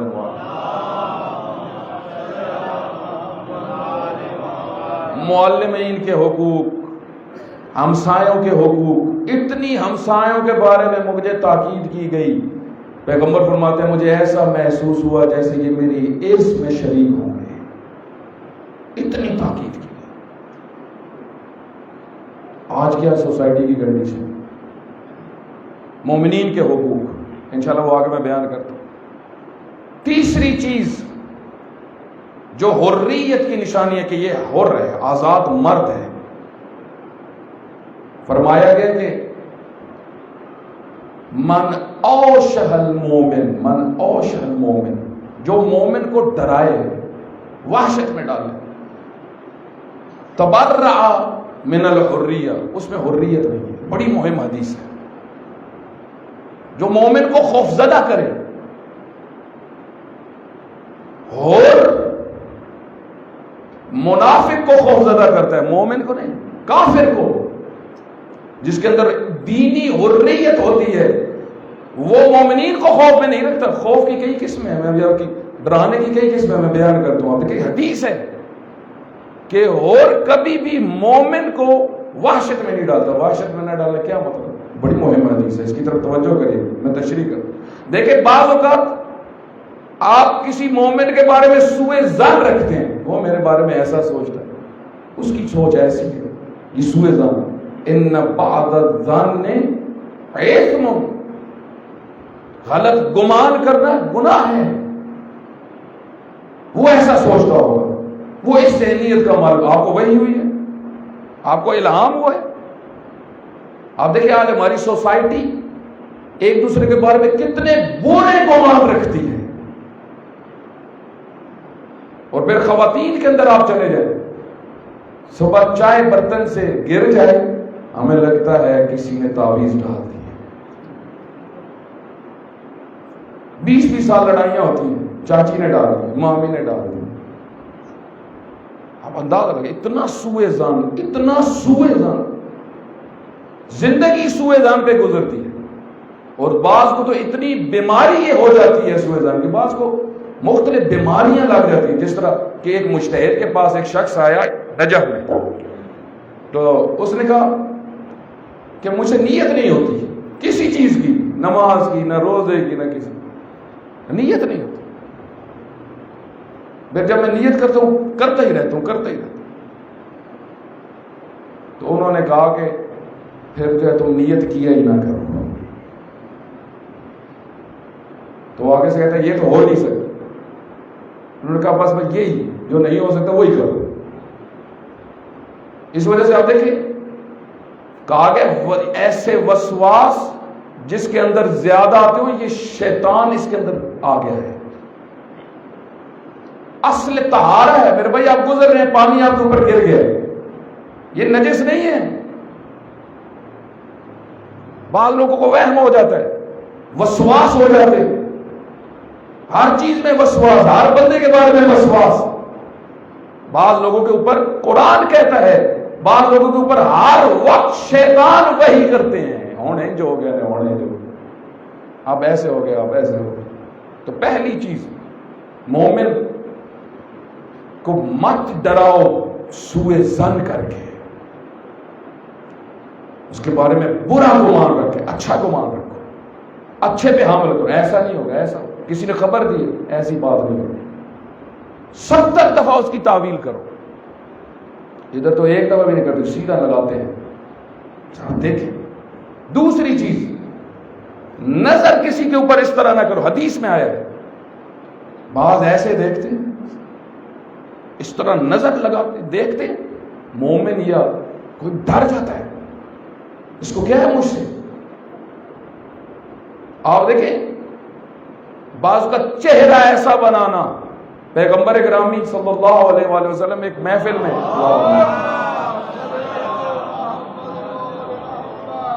پیغمبر گرامی محفل میں بیٹھے ہوئے تھے. ایک نابینا مسجد میں داخل، اس کو نہیں پتا تھا اندر کافی لوگ بیٹھے ہوئے ہیں، محفل ہے، درس ہو رہا ہے. اس نے انٹر ہوتے ساتھ دروازے سے کہا عز یا رسول اللہ، عز یا رسول اللہ، مجھے کوئی نصیحت کریں یا رسول اللہ، مجھے کوئی نصیحت کریں. اس طرح ہاتھ مارتا مارتا آ گیا. تو ایک دم ساری محفل جس طرح ہمارے کو خراب ہو گئی. تو وہاں پہ ایک شخص بیٹھا ہوا تھا، امویوں میں سے تھا. وہ اٹھا، اس نے منہ بنایا غصے سے. 10 آیتیں نازل ہوئی. عبس و تولی. ایسے منہ بنانے کی کیا ضرورت ہے؟ نابینا ہی تو ہے، اس کو کیا پتا ہے تم لوگ کتنے بیٹھے ہو. عبس و تولی ان رآہ الاعمی. نابینا کو دیکھ کے عبوس منہ ایسے بنا لے. میرے بھائی جہاں پہ غم ہے وہاں پہ غم کا اظہار کرو. مثلا محرم ہے، ایام محرم ہے، ٹھیک ہے، انسان غمگین رہے، غم کا اظہار کرے گا، لیکن پوری زندگی ہر وقت جس طریقے سے بعض گھر میں آتے ہیں تو گھر والے دیکھ کے پریشان ہو جاتے ہیں، اس کو کیا ہے؟ اس وجہ سے چہرہ ایسا نہ بناؤ کسی کے دل میں خوف آ جائے، اس کو کیا ہے؟ آنکھوں سے ایسے نہ دیکھو کسی کو کہ مومن کے دل میں خوف آ جائے۔ حدیث کے اندر معصوم فرماتے ہیں اگر مومن کو تم محزون کرو گے، حزین کرو گے، دکھی کرو گے کسی بھی اپنی حرکت سے، کسی بھی اپنی حرکت سے، اگر فرض کرو تمہاری صلح بھی ہو گئی، معصوم فرماتے ہیں پوری دنیا بھی دے دو نا، یہ اس کا کفارہ نہیں ہے۔ حد تک کہ مومن کی حد تک کعبۃ اللہ کو گرانے سے بڑا گناہ ہے، کعبہ کو گرانے، مومن کا دل توڑنا، کسی کا دل نہ توڑو۔ کتنی گناہ ہیں جو ہمیں علم بھی نہیں ہے، ہم نے اپنے ذمے لیے ہوئے۔ قیامت والے دن ایک بڑی تعداد کے سامنے آپ دیکھیں، قیامت والے دن جب آئیں گے، جو یہ بیٹھ کے میٹنگیں کرتے ہیں اور عموماً غیبتوں سے شروع کرتے ہیں، غیبت پہ ختم کرتے ہیں، قیامت والے دن ایک بڑی تعداد وہ ہوگی جو کہے کہ ہم نے اتنے کام کیے تو وہ سارے کدھر ہیں؟ تو جن کے متعلق انہوں نے باتیں کی ہوں گی وہ خوش بیٹھے ہوں گے، سارے ادھر آ گئے۔ جب انسان کسی کی بدگوئی کر رہا ہوتا ہے، آپ جب کسی کی بدگوئی کر رہے ہوتے ہیں، یقین کر لیں آپ کے اعمال اٹھا کے ادھر بھیجے جا رہے ہوتے ہیں۔ غیبت دیکھیے حقوق پہ سے آتا ہے، اور انسان اس وجہ سے امیر المومنین فرماتے ہیں غیبت عاجز کا کام ہے جو کچھ نہ کر سکتا، اس کا آخری حربہ یہی ہوتا ہے وہ ایسا ہے، وہ ایسا ہے، وہ ایسا ہے، وہ ایسا ہے، عاجز ہو نہیں ہوتا۔ مثلا بعض اوقات قرآن کریم کے اندر ایک اور منظر بھی کسی مثلا فرض کرے کوئی ایسا رویہ، بس میں آخری ایک واقعہ سناتا ہوں آپ کی خدمت۔ ایک دفعہ ایک صلوات پڑھ محمد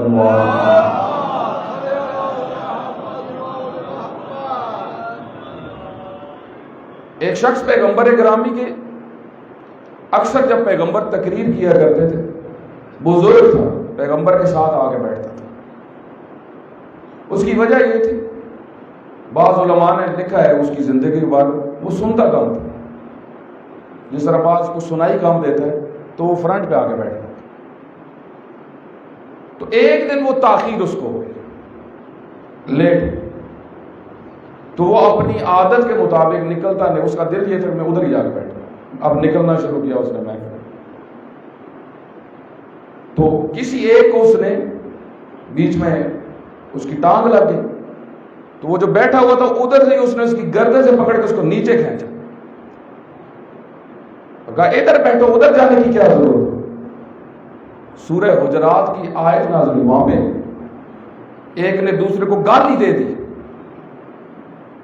اور اس نے مذاق سے اس کو پہلے کہا، مثلا جس طرح ہمارے پنجابی میں کہتے ہیں اور انیا بہ تھلے، اس طرح اس نے کہا بیٹھو ادھر بے وقوف، کان خراب ہے تیرے، یہ جملے کہہ رہے تھے۔ آیت نازل ہوئی لا تسخر قوم، کسی قوم کا مذاق نہ اڑاؤ، کسی شخص کا مذاق نہ اڑاؤ۔ آپ دیکھیں دین جب آپ مذاق اڑاتے ہیں وہ وحشت میں آ جاتا ہے، یہ گھبرا جاتا ہے، یہ دین ہے، حریت یہ ہے۔ کربلا والوں نے دنیا کو سکھایا حقوق ہیں۔ سید الشہداء علیہ السلام کے سامنے جب حر کا لشکر آیا، معتبر مقتل کے جملے ہیں، سید الشہداء علیہ السلام کے سامنے 1000 گھوڑے تھے جو حر کے لشکر، معتبر مقاتل کے اندر آپ اگر پڑھیں گے آپ کو یہ مل جائے گا آسانی سے۔ سید الشہداء نے پانی پلانا شروع کیا، کہا تم لوگ پیاس سے ہو، پانی حق ہے انسان کا، دشمن بھی ہے تو اس کو پانی پلاؤ، اس کا حق ہے، بعض چیزیں انسان کا حق ہے، اس کو حقوق ادا کرنے۔ 1000واں کہتا ہے 1000واں کہتے ہیں حسین مجھ تک آئے مجھے پانی پلائے، اور میرے گھوڑے کے اوپر پانی پھینکا، اس کے سینے پہ پھینکا، اس کو پلایا اور فرمایا یہ حیوان ہے، اس کو گرمی لگی ہے۔ دیکھیں ایک طرف یہ کردار ہے جہاں پہ حیوانات تک کے حقوق کا خیال ہے، اور ایک طرف کیا مسلمان تھے۔ بریر جب عاشور والے دن گئے وصیت کرنے کے لیے، امام نے بھیجا ان کو جا کے سمجھاؤ۔ بریر جو گئے تو انہوں نے کہا عمر ابن سعد کہاں بیٹھا ہو؟ تو کسی نے کہا فلاں خیمے میں بیٹھا ہو۔ تو حضرت بریر جو بہت نیک شخصیت ہے، تو وہ جب گئے تو عمر ابن سعد نے کہا کہ تم نے ہمیں سلام نہیں کیا۔ حضرت بریر نے کہا کیوں؟ کہا ہم کیا مسلمان نہیں؟ فرمایا عجب، ابھی تک مسلمان۔ دیکھیں مسلمانی کیا سمجھیا گیا، ابھی تک مسلمان۔ کہ یہ تمہارے سامنے فرات ہے جس کو تم نے بند کیا ہوا ہے، جس کو پہ تم نے سپاہی بٹھایا، کوئی حیوان ہے یہاں کا جو وہاں سے پانی نہ پی رہا ہو؟ اور یہ تھوڑے سے فاصلے پہ دیکھو، عام نہیں رسول اللہ کی بیٹیاں بیٹھی ہوئی، تمہیں علم ہے، ان کو پیاسا رکھ کے تم مسلمانی بنا کے پڑھو۔ دیکھیں یہ مسلمان، اگر کوئی سمجھتا رہے میں اس طرح مسلمان ہوں، میں اس طریقے سے اللہ کے نزدیک قابل قبول ہوں، تو میرے بھائی پھر یہ اس کا وہم ہے۔ یہی جو چیزیں تھیں، یہی آپ یہاں سے اندازہ لگا لیں کہ مسلمان کتنے پست اور گھٹیا ہو چکے تھے کہ عام انسان کے ساتھ بھی جو رویہ نہیں رکھا جا سکتا، رسول اللہ کی پاکیزہ نسل کے ساتھ وہ رویہ رکھا۔ اس پہ معصومین بڑے روئے، اس چیز پہ بڑا روئے کہ ہمارے ساتھ وہ انہوں نے کیا ہے جو عام لوگوں کے ساتھ بھی نہیں کیا۔ امام زین العابدین کا ایک بڑا دکھ بڑا جملہ ہے، فرمایا ہمارے جد کہہ کے گئے کہ میرا اجر رسالت مودت ہے، فرماتے ہیں لیکن امت نے وہ رویہ اپنایا کہ اگر رسول اللہ یہ کہہ کے جاتے کہ میرے بعد میری نسل پہ ظلم کرنا تو یہ اس سے زیادہ ظلم نہیں کر سکتے تھے۔ سید الشہداء علیہ السلام نے ایام عاشورہ قریب آ گئے، یہ معرفت کا گریہ، یہ معرفت کے آنسو، معصوم فرماتے ہیں معرفت والے آنسو جو واقعا انسان کی روح کی بلندی کا باعث فرمایا، اس سے جہنم کی آگ خاموش ہو جاتی ہے۔ سید الشہداء کے غم، سید الشہداء علیہ السلام نے اپنے جوان دے دیے، اپنے بیٹے دے دیے، اپنے بھتیجے دے دیے، اپنے بھانجے دے دیے، اپنا سارا کنبہ دے دیا، جو کچھ تھا سید الشہداء نے اللہ کی بارگاہ میں پیش کر دیا۔ جب اصحاب قتل ہو گئے تو اب بنی ہاشم کی باری شروع، میدان میں جانا شروع۔ آج میں نے اس شخصیت کے جو مسائل پڑھنے، یقین کریں کہ جس شخصیت کے مسائل پڑھنے کے لیے بڑی ہمت چاہیے، حضرت علی اکبر معمولی شخصیت میں، السلام علی الحسین وعلی علی ابن الحسین وعلی اولاد الحسین، علی ابن الحسین جن پہ 2 دفعہ ہم سلام کرتے ہیں، ایک یہ علی ابن الحسین حضرت علی اکبر، اور پھر جب ہم کہتے ہیں علی اولاد الحسین اس میں بھی حضرت علی اکبر ہے۔ اب اس سے اندازہ لگائیں سید الشہداء کے بعد سب سے پہلے جس شخصیت کے اوپر سلام آتا ہے وہ حضرت علی اکبر۔ حضرت علی اکبر سے بڑی محبت تھی۔ آج میں ایک کتاب میں، معتبر کتاب میں حدیث پڑھ رہا تھا، اتنی محبت تھی کہ ایک دن مسجد میں کھڑے ہوئے تھے حضرت علی اکبر، بابا ساتھ تھے، دل کیا حضرت علی اکبر کا کہ بابا میرا دل کر رہا ہے مجھے انگور چاہیے۔ موسم نہیں تھا انگوروں کا، لیکن سید الشہداء علیہ السلام نے کیونکہ اللہ کے نمائندے تھے اپنے بیٹے کی بات کو رد نہیں کیا، بے موسم انگور آگے۔ میں کہوں گا اے رسول کے بیٹے، آپ کیا گزری آپ کن حالات میں چلے گئے کہ جوان بیٹے کو میدان میں بھیج رہے ہیں، جو پانی دینے کے لیے پاس آیا، کتنے سخت مرحلے تھے، چلو مسائل میں بیان کروں گا، کتنے سخت مرحلے تھے سید الشہداء کے لیے، لیکن جب بھیجنے لگے نا، معتبر مقاتل کے جملے ہیں، ہر کسی کو بھیجنے کا ایک انداز تھا، جب علی اکبر کو بھیجنے لگے فرمایا جاؤ پہلے اپنی ماں اور پھوپھیوں کو الوداع کرنا۔ اس کی وجہ کیا تھی؟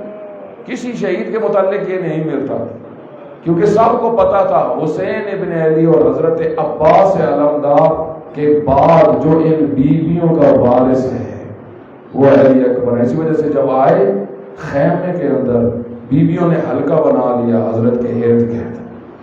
بعض علماء پڑھتے ہیں یہ وہ واحد شخصیت ہے علی اکبر، ہر شہید کی شہادت کے بعد بیویاں روئی ہیں، لیکن علی اکبر کے جانے سے پہلے بیویوں نے گریا شروع کیا۔ واہ علی اکبر۔ اور کچھ جملے ایسے بیویوں نے کہے کہ جو صرف امام حسین کے جاتے ہوئے گئے، ان میں سے ایک جملہ حضرت سکینہ کا بھی تھا، اور دوسری بیویاں بھی کہتی تھی علی اکبر تم جو جا رہے ہو تو پھر ہمیں مدینہ واپس چھوڑو۔ یا امام حسین سے کہا تھا بیویوں نے، جب آخر میں امام حسین تنہا بچ گئے تھے، بیویاں کہتی تھی یا رسول اللہ ہمیں کس کے حوالے کر کے جا رہے ہیں؟ سکینہ کہہ رہی تھی بابا ہمیں کس کے حوالے کر کے جا رہے ہو؟ یا علی اکبر کو کہہ رہی تھی علی اکبر ہمیں کس کے حوالے کر کے جا رہے ہو؟ اتنے مقصد کے جملے ملتے ہیں۔ علی اکبر باہر آتے تھے پھر اندر چلے جاتے تھے، پھر بیویاں لے آتی تھی۔ اس کنڈیشن میں اب آئے اپنے بابا کے پاس، جب آئے اپنے بابا کے پاس امام حسین علیہ السلام نے جو انداز اس عظیم شخصیت کو بھیجتے ہوئے اپنایا ہے کسی شخصیت کے متعلق نہیں ہے۔ کہتے ہیں جب آگے علی اکبر چل رہے تھے نا، آسمان کی طرف دیکھ کے فرمایا اللہم اشہد علی ہؤلاء القوم قد برز الیہم اشبہ الناس الی رسول اللہ۔ اے خدایا گواہ رہنا اب اس کو بھیج رہا ہوں جس کو دیکھ کے ہم رسول اللہ کو یاد کیا کرتے تھے، جس کا چہرہ بھی رسول اللہ جیسا، خلقن و خلقن و منطقہ، بولتا بھی ہے تو رسول اللہ جیسا، اخلاق بھی ہے تو رسول اللہ جیسا۔ اذا اشتقنا، اے خدایا تجھے علم ہے مجھے اپنے جد رسول اللہ سے بڑی محبت تھی، ہم جب بھی مشتاق ہوتے ہیں رسول اللہ کو دیکھنے کے، ہم علی اکبر کو دیکھنے چلے جاتے ہیں، علی اکبر کو دیکھتے ہیں خدایا اب اس کو بھیج رہا ہوں۔ جب میدان میں چلے علی اکبر، پیچھے پیچھے سید الشہداء آ رہے ہیں، اب علی اکبر نے جنگ شروع کی۔ میدان معتبر کتابوں کے اندر ہے اس طرح جنگ کی کہ کوفیوں کو علی ابن ابی طالب یاد آ گئے، اور معتبر کتابوں کے اندر ہے پہلے حملے میں 200 کے قریب قتل کیے، یزیدیوں کو قتل کر کے واپس آئے اپنے بابا کے پاس جہاں پہ سید الشہداء تھوڑے سے فاصلے پہ سید الشہداء کھڑے ہوئے تھے، اپنے بیٹے کی جنگ دیکھ رہے تھے۔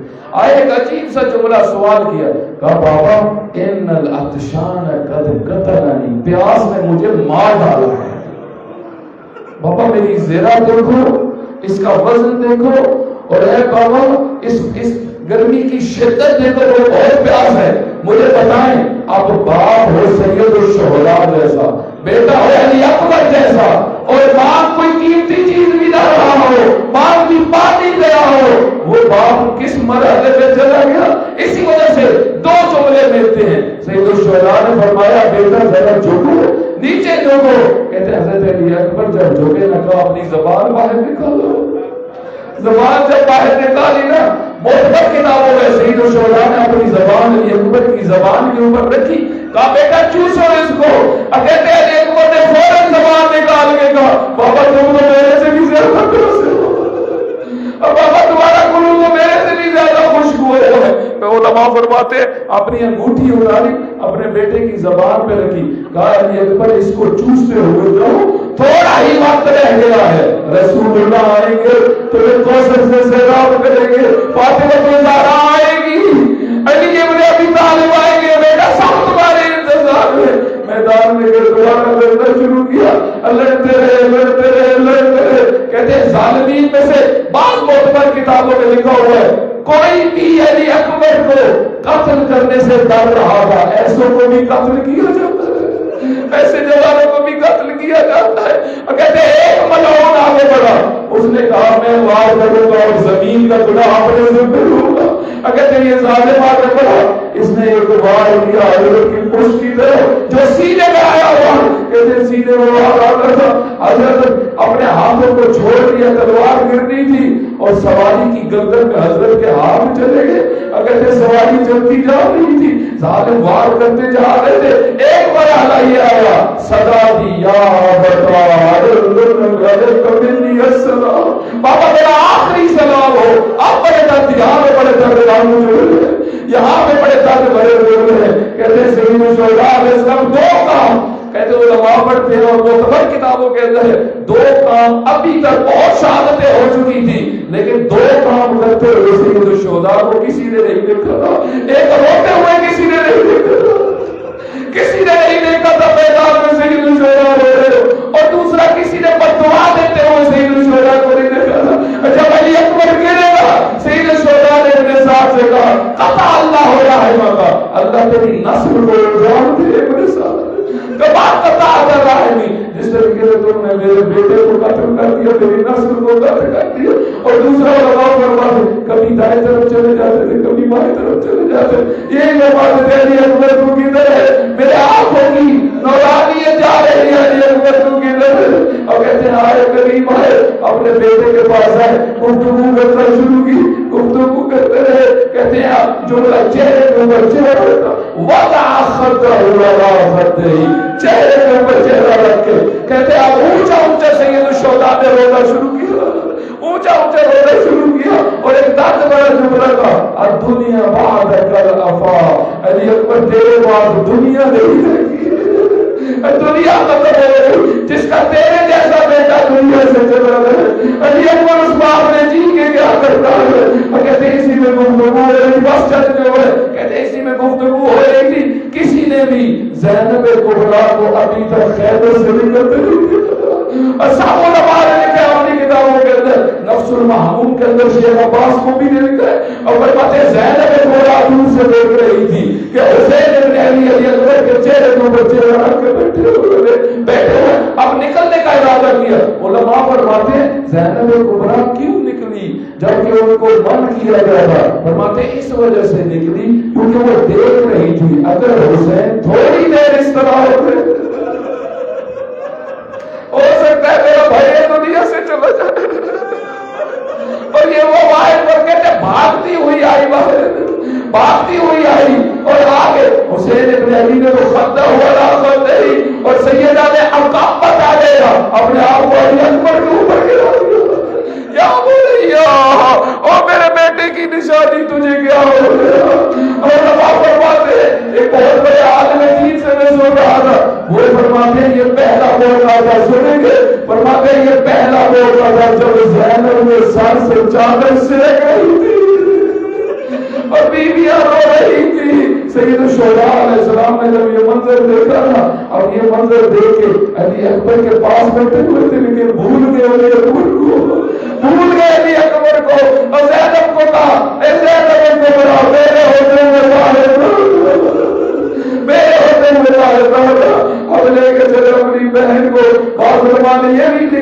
لکھا ہے، فرماتے ہیں جب سید الشہداء خیبر میں رہا علی اکبر کو جب رونا شروع کیا، خود حضرت زینب کبریٰ سے نقل ہوا ہے، حضرت زینب کبریٰ فرماتی ہیں جب ماما دنیا سے گئی تھی نا تو میں نے حسین کو روتے ہوئے دیکھا،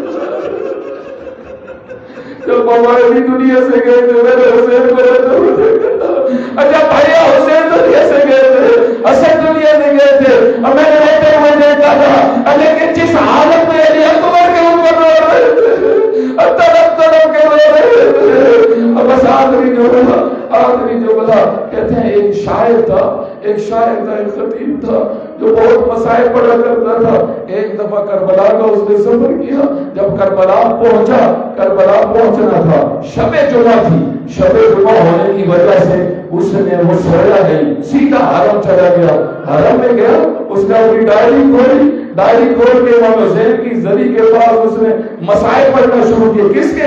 علی اکبر کے مسائل پڑھنا شروع کیے، مسائل پڑھتا رہا،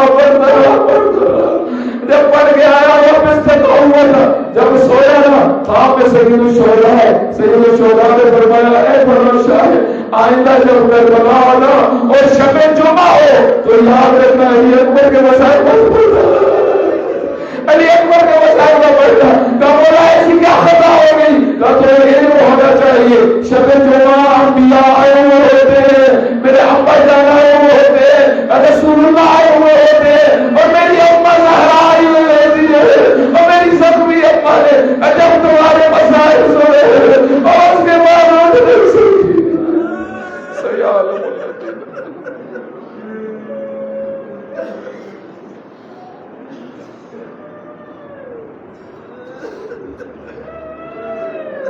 اللهم صل على محمد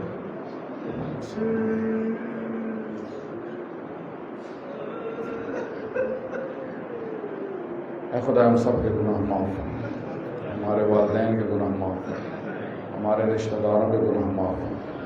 خدا جو مومنین مریض ہیں ان کو شفا کاملہ عطا فرما، جو سفر پہ ہیں ان کے سفر کو بے خطر فرما، حاضرین کی جتنی حاجات ہیں پوری فرما۔ اے خدا حق محمد و آل محمد، جن کی اولاد نہیں ان کو اولاد صالح عطا فرما۔ اے خدا حق محمد و آل محمد، جو مومنین بے روزگار ہیں ان کو روزگار عطا فرما۔ اے خدا بحق محمد و آل محمد، ملک عزیز پاکستان کو استحکام عطا فرما، ملک کو دہشت گردوں سے محفوظ فرما۔ اے خدا بحق محمد و آل محمد، عزادار جہاں پر بھی ہیں ان کی حفاظت فرما۔ اے خدا شیاطین کو ان کے شر سمیت نابود فرما۔ خدا بحق محمد و آل محمد، مومنین جو بھی حج و زیارات کا ارادہ رکھتے ہیں خدا سب کوئی حاجات کو پورا فرما۔ اے خدا بحق محمد و آل محمد، رہبر معظم مراجع تقلید اور سید حسن نصر اللہ کی حفاظت فرما۔ اے خدا بحق محمد و آل محمد، مظلوم مسلمان جہاں پر بھی ہیں خصوصاً کشمیریوں کی مدد فرما، ان کو ظلم سے نجات عطا فرما۔